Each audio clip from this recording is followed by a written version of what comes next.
ঈশ্বর আপনার পাশে থাকলে একটি বিশেষ প্রমাণ আপনার জীবনে অবশ্যই দেখা যায়।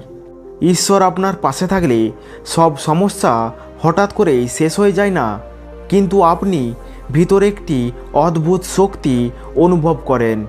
যে পরিস্থিতি আগে আপনাকে ভেঙে দিত, এখন আপনি শান্তভাবে তা মোকাবিলা করতে পারেন। এটা আপনার নিজের শক্তি নয়, এটা ঈশ্বরের শক্তি, যা আপনাকে ভিতর থেকে শক্তিশালী করে।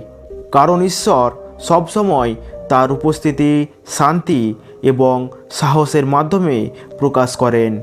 যিশায় 41 অধ্যায় তার 10 পদ, ভয় করো না, কারণ আমি তোমার সঙ্গে আছি। প্রিয় বন্ধুরা, যদি আপনারা এই পরিবর্তন অনুভব করেন, তাহলে বুঝবেন ঈশ্বর আপনার পাশে আছেন। চ্যানেলটি সাবস্ক্রাইব করে রাখুন, কারণ পরের ভিডিওতে আপনি জানবেন কখন ঈশ্বর আপনার জীবনে বড় আশীর্বাদ দিতে চলেছেন। জয় যিশু।